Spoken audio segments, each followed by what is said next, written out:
Welcome.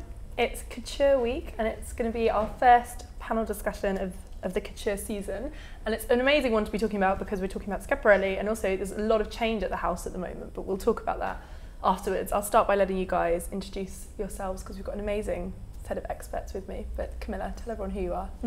I'm Camilla Morton and I'm a fashion writer. Hi, I'm Harriet Quick. I'm a fashion journalist, author and consultant. I'm Shonagh Marshall and I am a curator at Somerset House. As I said, we're going to be talking about Schiaparelli, but before we start, let's talk a little bit about couture, because as I said, this is our first couture panel. I want to go straight in and say, sort of, what does couture mean for us, sort of, now as part of the modern fashion industry? What does couture stand for? Camilla, I'll start with you, because you... Well, it's the most important part. It's the most undiluted creativity.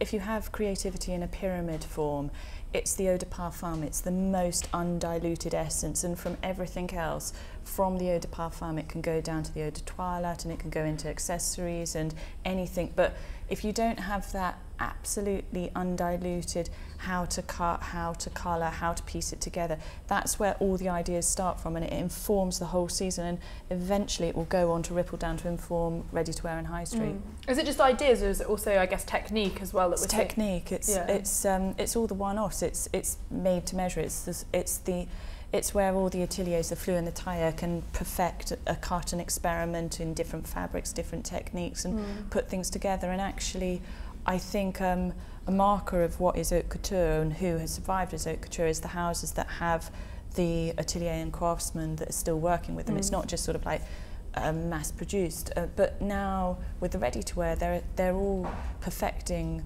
They're perfecting their couture techniques, and they are sort of advancing how they make things. And everybody throws couture around like it's a cheap date, but actually real haute couture is very rare, and you can only get a handful of people that can do it properly. Would you guys agree with that? I think it represents pure beauty, and I think perhaps in one design or one outfit you'll have, as Kim was saying, so many ideas that would probably take many looks within a ready-to-wear collection, but then kind of beautifully combined with one. And it also represents, I think, the kind of pinnacle of craftsmanship and artisanship and sort of flag waving of that tradition and legacy within Paris, where all the petit mains and embroiderers and people who do flue and tailoring really excel at their craft. So it's exceptional, and it's, in this day and age, it's also really quite esoteric. But it's really lovely to be able to behold that and enjoy that as a pure fantasy and image. So what's your take? What's your thoughts on couture? Yeah, absolutely the same. I completely agree, and I think that it's this real flexing of muscles. So it's this idea that this is what I can do, and this is what's open to me. It's also the best of the best, and as you both said, the ideas are so well conceived, and the way that they're put into action, so much time and care, and the way that they're all hand sewn, it's so much love's gone into each piece that really there's nothing that compares. And I think people often say, well, nobody buys couture now, and oh, it's this lost thing, but it really is the most important thing for a house, and it's what puts them on the map, and everything else is diluted form of that, and then it works its way right down to the high street. And it's nice to look at, to trace that story and say, oh, you know, Galliano at Dior often, or Alexander McQueen, never a couturier, but you would see these ideas of bumps to trousers to the low slung jeans, and I think it's really interesting to look at that. Yeah, it's interesting you touch on that. You said, you know, there are these criticisms that no one buys couture, because as we all know, there are quite a lot of pieces written about, you know, the decline of couture. Couture is dead. You know, does it matter that it's not kind of selling, that there's not this kind of train? But I don't think that's necessarily true. I think there is a market for it, and there is a niche for it, and I think as new markets emerge and as new clients emerge, I think there's been a new wave of clients coming through with the new geography, but also people are still investing in couture as much as they're investing in putting in new designers in the houses. There is still that interest there, because you're always going to need new artists and new ideas coming through, and if you don't have the place where you can experiment with the toile and work it out on the blank canvas, you're not going to have the level later on. It is that laboratory of fashion idea. You have to invest in that part of it. This leads us actually quite neatly to talking about Schiaparelli, because obviously what we saw last season was this amazing sort of one-off collection. It was called a tribute collection by Christian Lacroix, and that was very much kind of couture in its non-selling sense, because none of this went to sell. It was purely a tribute collection, which is quite a nice idea when you think about what we've been saying about couture, is it just being this kind of laboratory for development of ideas and techniques. What were our thoughts on that sort of Lacroix moment for Schiaparelli? I thought the most interesting thing for me as a curator was the fact that he showed his designs on mannequins. Bizarre, that's our biggest struggle when we pick and select mannequins for an exhibition. Getting something that's right and makes the clothes move and breathe and sing in the way that they do on a human body.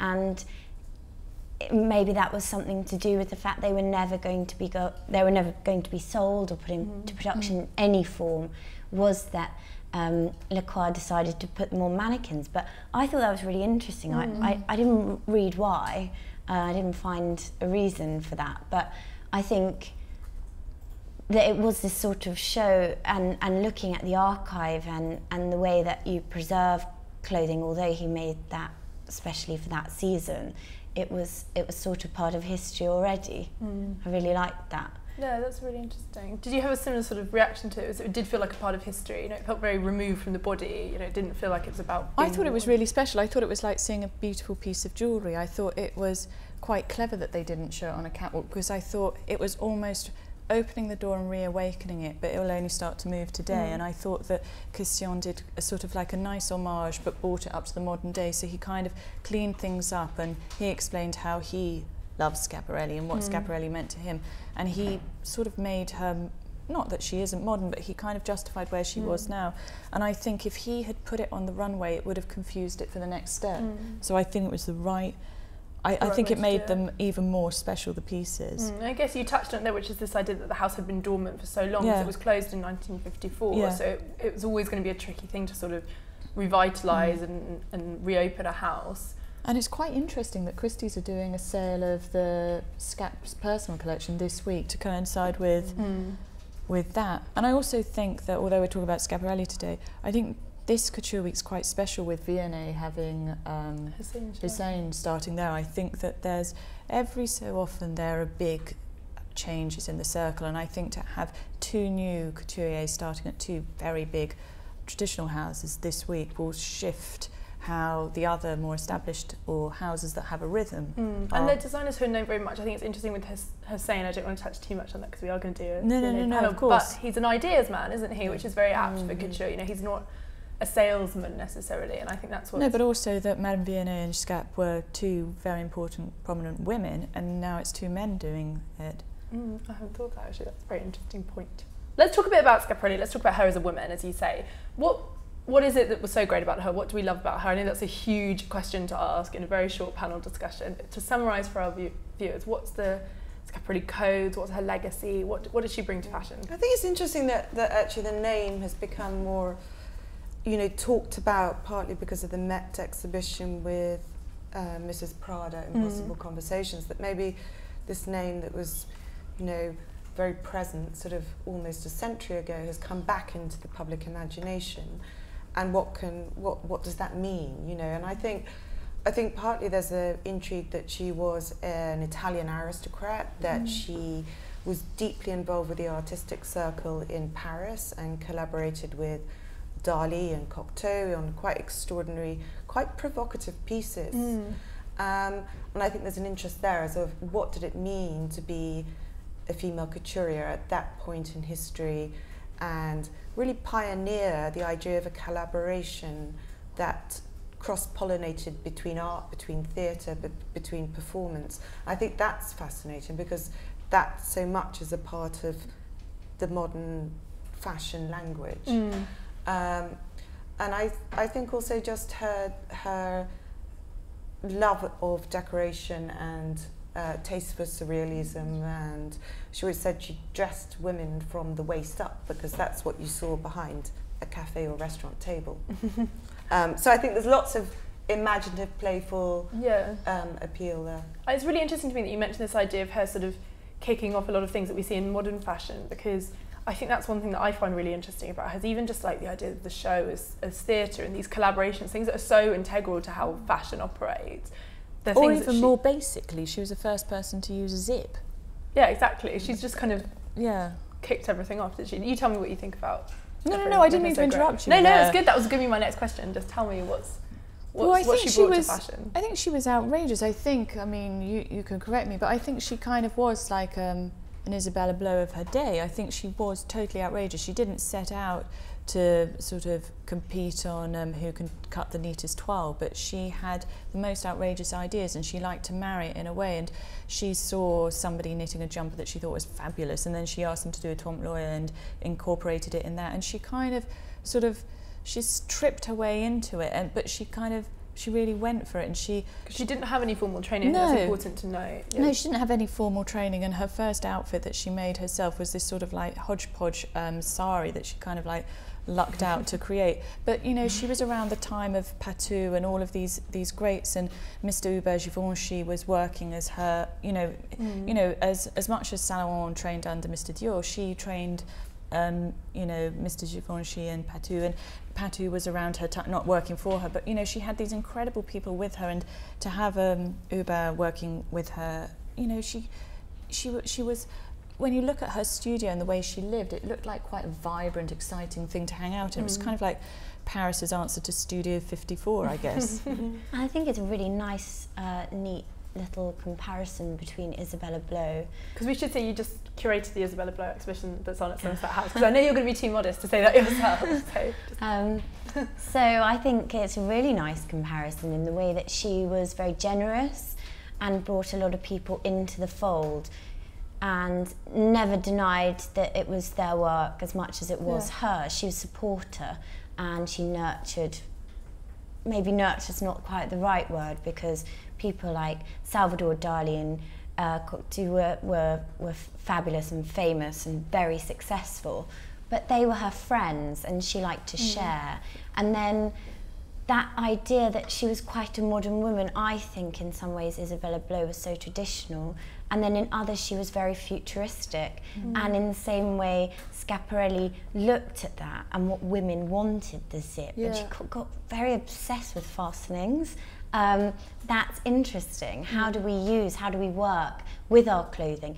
And then the skirt suit, the dress with the suit jacket, that was her, and she revolutionised that, and that became a part of evening wear, and that was really new. That was so fresh, so modern. I think what's cool about her is she just had such enthusiasm. Like like Isabella, she would just like come in with like a mental idea, and you could tell that she was just going to go with it, whatever happened. She'd put a lobster on a skirt. I mean, it didn't seem like, you know, it might not seem like a great idea at a time, but it sort of carries it off. Or she uses Mae West to make her perfume bottle, and you know, I know she called it shocking, but it has transcended because it was original and it was sort of bold. So we were just talking before, unfortunately, our stream went down, about Schiaparelli, the woman, and about what she was doing at the house. And I'd like to go back to sort of discussing that a bit more, because we were talking about sort of this idea of modernity, but I'm interested how that's going to translate to Marco Zanini, who's just been appointed there, because, and Shonagh, you can help me with this, because she hasn't really left a very sizable archive. You know, it's very hard to even find pieces of hers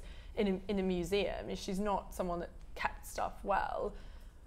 What's the challenge for a young designer when sort of working with an older house like that? Because you've worked in archives before, and designers are very systematic now about keeping stuff, aren't they? Yeah, I think it's great.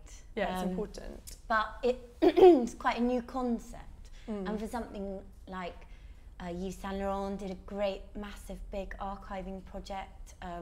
Dior has a great archive. Chanel has a great archive. But they've stayed pretty solid as players in the fashion industry. But something like this that's had a big gap, you have someone who's come in and purchased the name and the brand, and there's to be the big auction in Paris to celebrate the relaunch. I think it's at the same time, good timing. But it's something that that the family or the estate have decided don't want to go directly to the new house. Yeah. So in that sense, I think it could be quite dynamic, and it could be a reimagining through the archives that exists within museums. And there's been retrospectives. The Philadelphia Museum of Art did a great Schiaparelli retrospective. And then obviously the Met did Impossible Conversation. So I think there's definitely a huge legacy, and whether that doesn't, for Marco Zanini and the team that he's working with, doesn't become so object-based because they don't have direct access to that. It's not to say these things don't exist, and certainly it could become a more academic approach in what's written and what's remembered, and there's been lots of great theoretical writing about Schiaparelli. And he's said quite a lot since the appointment. He spent a lot of time reading about her, and as you say, I think that's quite an interesting approach that he's looking at. But I also don't think you should get too hung up on the, not being funny, but you mustn't just get too hung up on the archives. Or I think when designers go to houses, like you go to a Dior or you go to Scap, you can get a bit overwhelmed by the huge size of the archives and a bit intimidated by this huge wealth of stuff. And I think that Schiaparelli, okay, it was, you know, high fashion and couture, but it's a bit like a Bieber or a Topshop. It was fashion of a moment. Yeah. And I think that fashion is about dressing the moment, and what Marco's got to do is he can take that essence or the codes, but he's got to make it really modern, or else there's no point. And I think in a way it's probably a good thing that I think it would be more interesting to reference the Scat bottle or the shocking pink or those codes rather than get het up about the cut of a jacket or the tailoring, because I think it can be a bit intimidating when you've got, you know, my friend Dali or Cocteau, and then you think, oh Christ, I've got to do a version of it. I think you need to sort of like find your feet. I think you've got to, you know, he's got to put his stamp on it as much as hers, and it's sort of like it's sort of quite a difficult relationship to sort of marry the two together. I'd like to talk a bit about Zanini and what we think he'll do there, because obviously from my perspective it was a great choice by Diego de la Valle, who's obviously purchased the Schiaparelli name, and I love what he did at Rochester. Do you guys agree? Are you excited for Marco? I think he's got a really whimsical imagination. He's a really rigorous designer as well, and also his sort of breadth and depth of talent has taken him from Versace to Halston to Rocha. I mean, all these very vastly different houses and brands, and I think that's marvellous. You know, he's in his late 30s. You know, he's a mature designer. I think he's 42 actually. 42, that's absolutely obviously dedicated and passionate about what he does.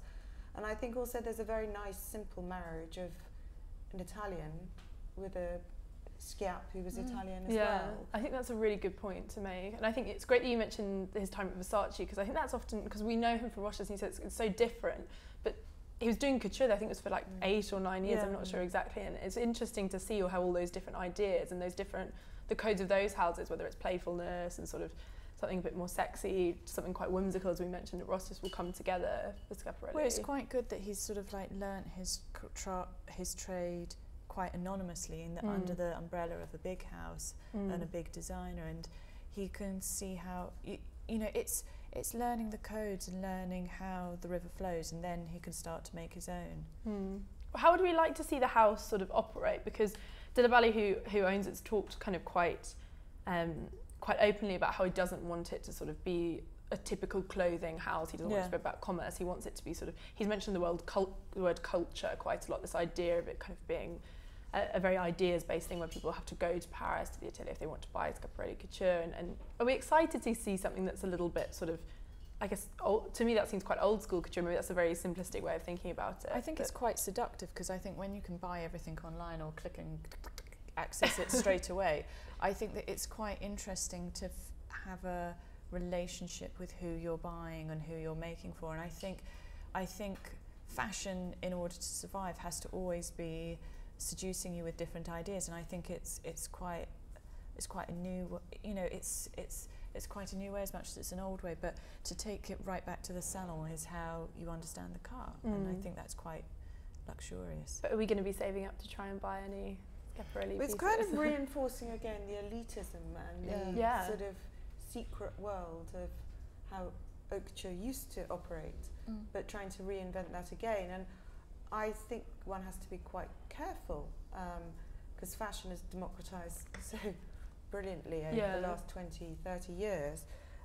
What does that mean? Is that super special and gorgeous? I mean, you've got to be revealing a real sort of treasure to make that work. But it'd be interesting to see also, I think, how those ideas might in the future percolate down into a beautiful line of accessories that might be more accessible across a different price point to more people under the same house. That's interesting. What would you like to see from it, Shonagh? Would you like to see, because obviously working with the kind of pieces you work with in the exhibition, are you just excited for the kind of those great couture pieces, or are you excited to see how it becomes a brand, as Harriet mentioned, that may sell? I think it's really interesting for it to become more of a household name, in the sense that people are talking about it and thinking about it after all these years. But I think Camilla's absolutely right that it's the essence of it, and how better just thinking about the fact that you'd have to go there. I mean, obviously a lot of what you do working in exhibitions is to look backwards, always backwards.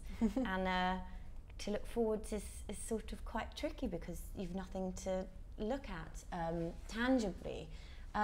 So for, you know, their idea to be that if you would like couture, you have to come and visit us. And I think how better to get your essence across than to have someone come and spend time with you in a really personal way. It's very intimate, measuring and being fitted.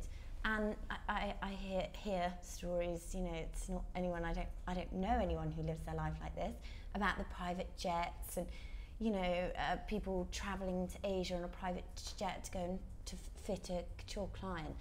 I think there's something really special about going to Paris and going to the place that Scat worked herself.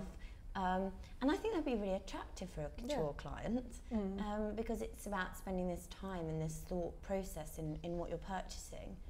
But I think for me it's great to see the motifs of a designer and the history and the legacy, but also to reimagine that in a new way, and thinking about the collaborators. I think that's really interesting, really exciting. Who's going to be working with that house to reimagine that spark of collaboration? And you were mentioning that they are very much invested in doing that, but they haven't decided exactly who with. So I'm really fascinated to see that, because it makes instantly very modern if you're working with contemporary artists or, you know, different set of designers to do tribute collections in the same way. Which we are going to see more of, as you said. Well, I think they just need to open the door and blow off the cobwebs and get people back in and I guess understand.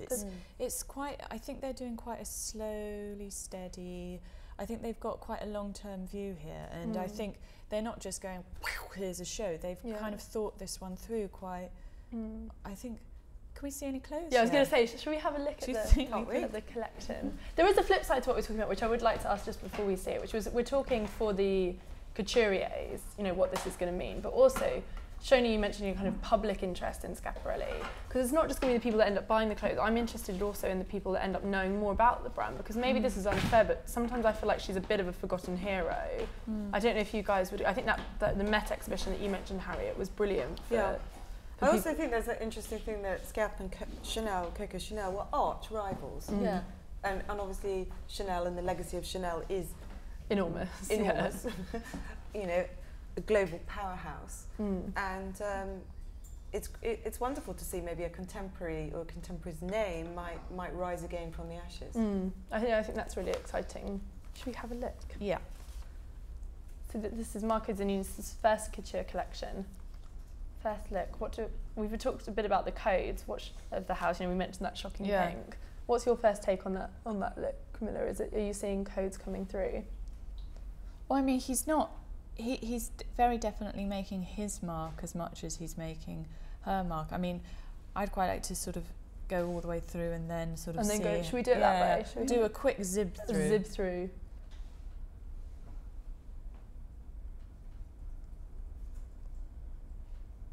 I like look 5.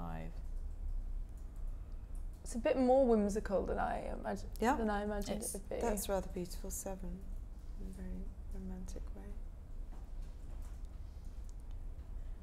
I mean, you can tell because it's couture, it will be exquisitely finished. It's extremely eclectic. Incredibly eclectic. Yeah. That's what I thought. It doesn't necessarily hang together, but maybe once you've seen it all, it might. Yeah, that's what I thought whizzed through. I also think for a couture show, because, you know, even just the way the models come out quite slowly. He's using the original girls. He's using the proper fit models. And look, he's using Hannah Law, and he's using girls from the couture. You know, he's not just using the young today faces. He's using ladies. I love that bride at the end. That's brilliant. So it's just 18 looks. 18 looks. Yeah. What's our first take? Let's go through look by look, but in general, what's our first take on what we've... It looks like there's some incredibly beautiful pieces in there, some lovely tailoring. The gowns, look.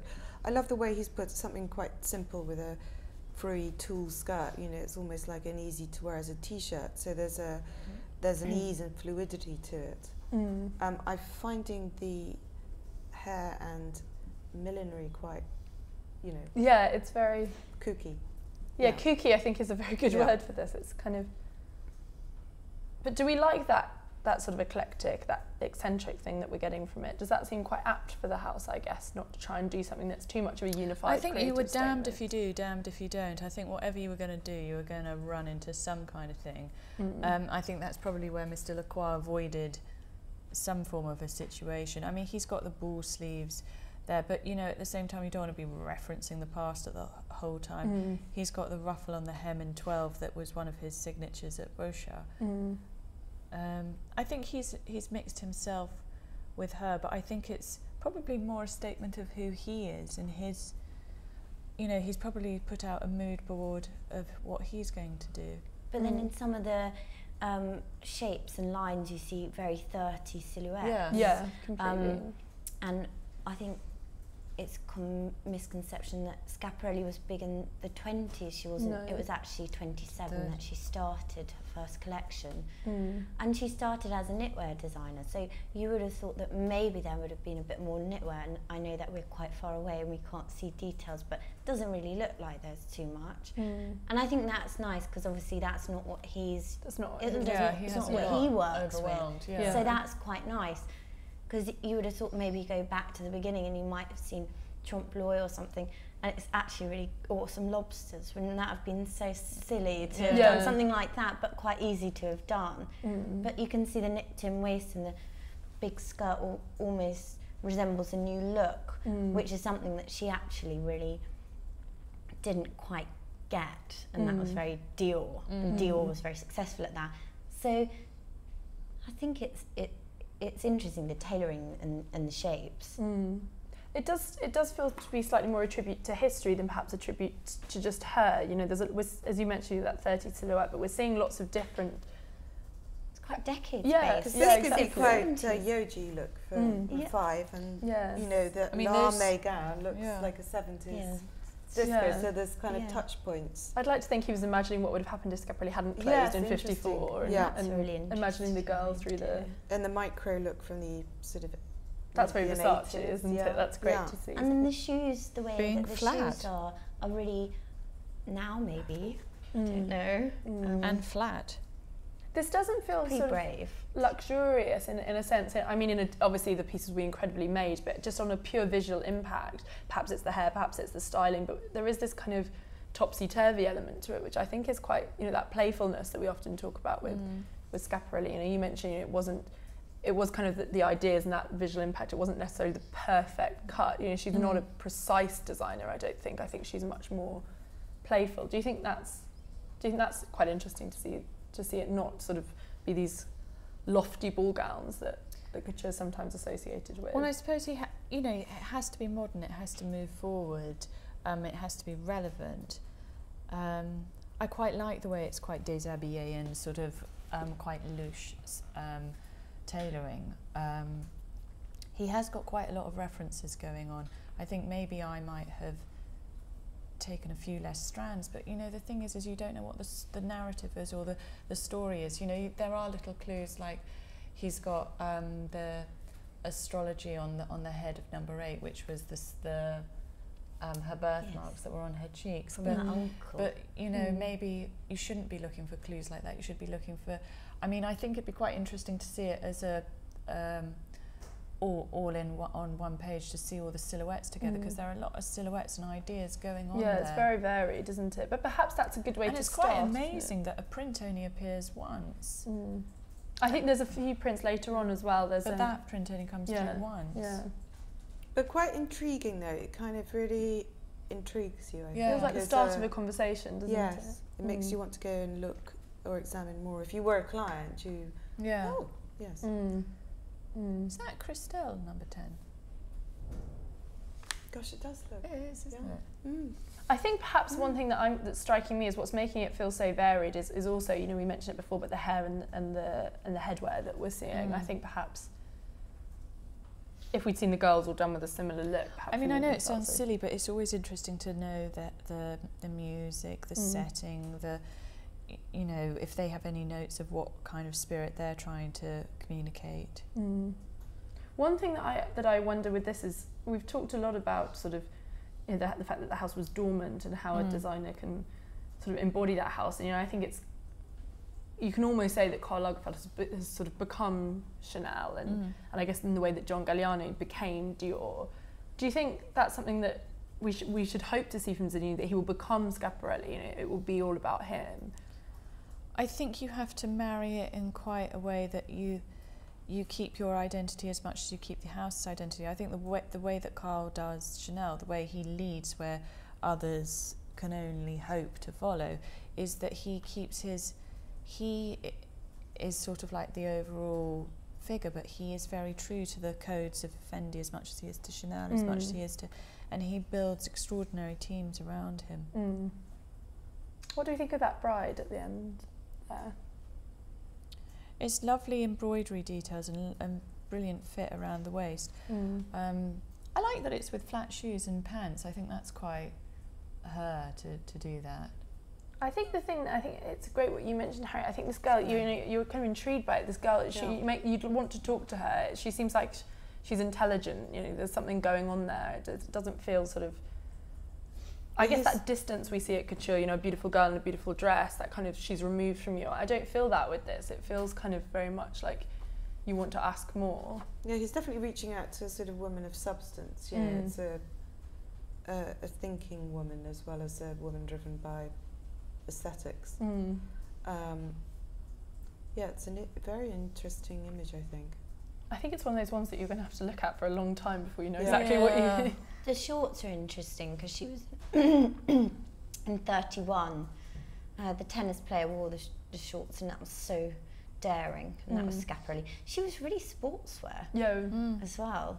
So I quite like that in Couture collection, little pair of shorts. Because you could never replicate that sense of daring or provocation a statement like that. And what would one do now? Yeah, exactly.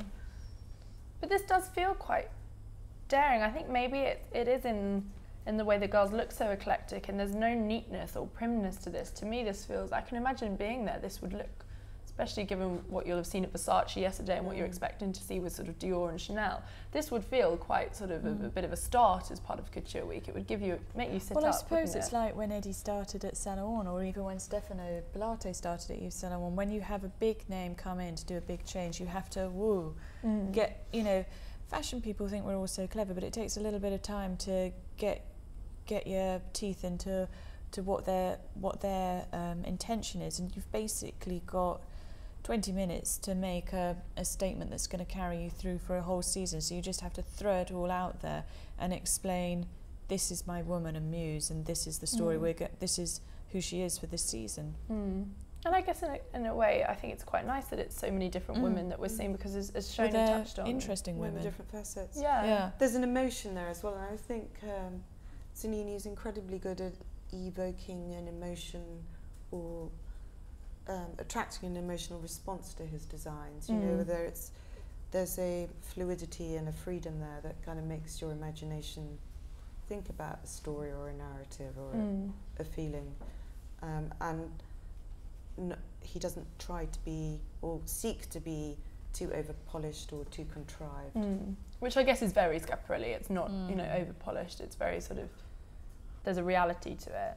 I think one thing we mentioned it a little bit before, but this idea about what the house is going to be, because as Shonagh said, they are going to be bringing in other artists to do these kind of tribute collections in a similar way to what we saw with Le Croix. And what I guess I'm interested in is how that's going to affect how we see Schiaparelli. Are we ever going to see it as kind of a unified house like we do at Shonagh, where it's kind of Karl Lagerfeld's vision, or is it always going to be something that's a little bit kind of eclectic and we're not quite sure sort of forever what it's exactly about, because it's always going to be people reinterpreting her in different ways, and can that work? I guess that's what I'm asking.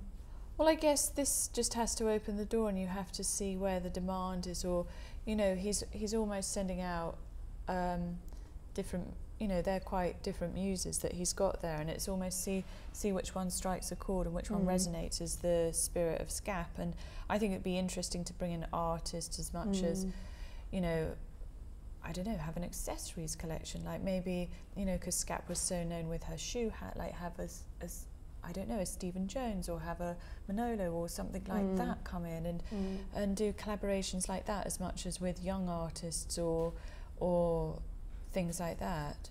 I think I mean, you can tell it is beautifully polished and finished, and you can see that they've used real luxe couture fabrics. I think look 10 in particular, that's absolutely beautiful to me. That's gorgeous. You mentioned Stephen. Who else would we like to see give their little twist on Schiaparelli? Is there anyone that springs to mind for you, Shonagh? It's a tough question, isn't it? It's like, yeah, it is a tough question, and I'm mostly interested because I don't know who I would pick.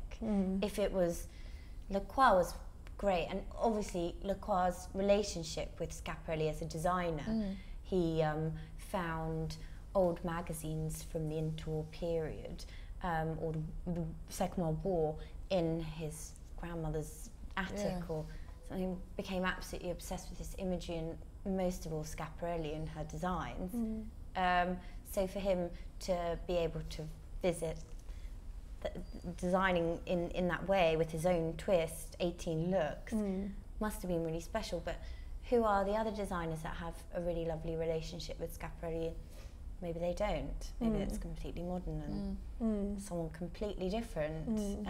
Interesting to think about accessories. Accessories were very important to her, not only we've touched upon her perfume collaborations in terms of Mae West bottle and with artists, different artists. The jewellery, her costume jewellery, was very, very successful. So, yeah, I guess it'd be interesting, someone come in to do something like the costume jewellery and see what we get from.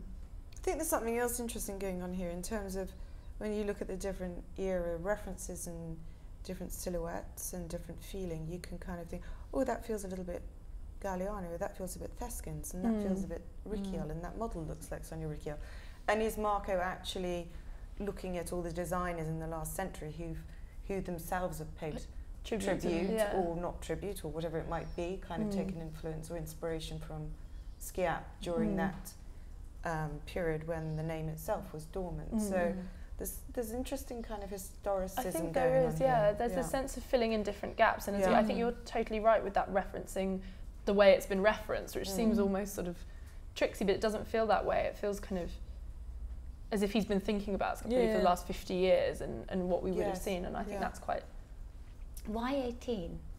I don't know. Because Le Croix was 18. 18 as well. I don't know. I thought there was a prerequisite that was 75 looks, but maybe the Chambre Syndicale. Yeah, you have to submit a certain number of sketches, and then it gets reduced to a certain number that you produce, and then you get. But 18 would be enough for a capsule wardrobe. And that's interesting. It sounds ridiculous, but no. When a woman came in and bought if she'd bought a trousseau, she would have bought 18. And he is going back to this idea of couture sort of furnishing a woman for all aspects of her life. I think it's interesting to see that we do have that here. You know, it's not just gowns. We've got those little shorts that Shonagh mentioned. You've got the jackets, and that's quite interesting to see that practicality that kind of underpinned. But in terms of the essence, I know we're not there, but she was really well known for creating an amazing catwalk show, music and a real atmosphere. I wonder what the atmosphere was like there. It seems it's more stark than I imagined. I know you will miss things from images, but I was expecting perhaps more of a kind of theatrical element. But I guess that is coming. Maybe it's quite nice that that's been restrained to just the way each girl looks, and all the theatre, all the imagination, and all that whimsy has been sort of put onto them. They all do seem like quite different characters, which I think is quite nice. Was this what we were expecting? That's always a tough question, but you never know what you're expecting. If you expect something and it does what you're expecting, you'll be disappointed. If it does something different, you're surprised. So it's always one in between, isn't it? But do we like that he started with a shocking pink? I think that's quite... I imagine if you were there, that would have been quite moving to see that come out. And that would have been a good spirited entrance. And that's Stella Tennant, isn't it? Yeah, she looks fantastic. So what's next for Marcosini? What's next for Schiaparelli? What would our dream be to see? Well, I'd like to see the house open. I'd like to go in and see these pieces in the real. I'd like to see collaboration starting to happen and him getting, collaborating properly like Cascap did with different artisans. Maybe it's musicians, maybe it's graffiti artists, I don't know. I mean, it's interesting to see a house like this, and it'll be very interesting to see what they do at V&A later in the week and see how they treat that as well. Do you think it's good though that it seems like this is going to be the week of ideas for couture? You know, it's not going to be the week of making sort of dresses to sell, or it doesn't seem to me like this is going to be the week about impressing clients so much. It seems to be this is going to be the week about showing ideas. You know, he's saying that's what I'm looking forward to, and it feels like this is... But fashion gets so boring and grown up and sort of like het up on orders and buyers and delivery dates. It's quite nice to just have a week of ideas to let fashion inspire you. Also a week of kind of, bravura and courageousness, I think, to kind of work under the mantle of these legendary houses and put forward a collection.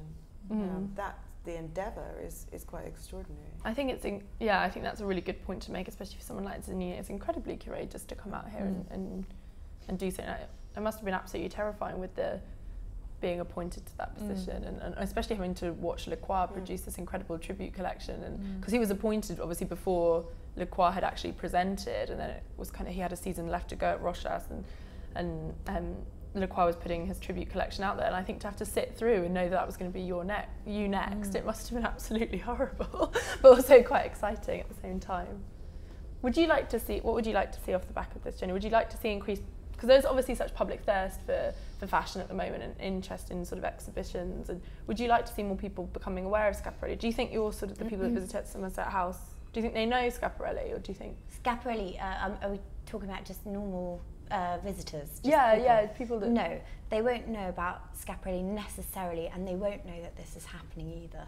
So it's quite interesting for us to think that this is a very important moment for the house reopening, but the amount of people that won't know this is happening, nor who Elsa Schiaparelli was, is overwhelming. And that's the brilliant thing about working in exhibitions, because you've got to break it down and you get the chance to tell them in a really simplified way exactly who this person was, what they did, and now the legacy and what they're going to do and who's involved. You see exhibitions like Impossible Conversations at the Met, where it was made the comparison between Mrs. Prada and Elsa Schiaparelli, and I think those kind of things are why it's so great to work in exhibitions. But I'm not too sure how this will trickle down to the everyday person. And I don't mean the everyday, I mean the person who doesn't work in fashion. Often these things will pass you by. But I guess maybe that's quite sort of fitting for Schiaparelli, because I do think in a way what's trickled down from her and what everyone knows about, and even what people who are interested in fashion know about, it isn't necessarily, there was so much more to what she did than what we remember, the tear dress, the lobsters, the bow, Trompe l'oeil sweater. There's so much more, and I think in a way it's quite interesting to have someone back in that house to be able to pick out bits that perhaps and remind us of things that we've missed. Like, this has made me quite intrigued to go and do more research on Schiaparelli. You want to I want to sit with a book and try and work out where each bit's coming from. But say you were an avid Vogue reader and you read Vogue and you saw a great Tim Walker shoot with a brilliant Schiaparelli gown in it, modelled by, I don't know, Kate Moss. You would then say, oh, Schiaparelli, what's this designer? Oh, you know, oh, they're new. And you would get perhaps that impression of the new footprint of Schiaparelli and not look back at all. You might not even know, unless you read a great article in The Independent that weekend or something where someone had contextualised that. And there's always that disjoint. Yeah, or the Observer, I don't know. And so it's what you're fed and how you interact with it in terms of media, and now we have the internet, it's very different because you could just Google. But the lack of Schiaparelli on the internet, I guess that's what I was getting at perhaps with the archive, but there's not that much, you know, she's quite a difficult designer. There's so much about Shonagh, as we mentioned, you know, there's so much if you're interested, you know, even if you want to pop on like, you know, like Coco before Chanel, the film, there's so much to feed you about that. But with Schiaparelli, she does feel a little bit of an enigma, and maybe that's what makes it great to sort of to see someone back. Yeah, not, sorry to interrupt, not in my work at all.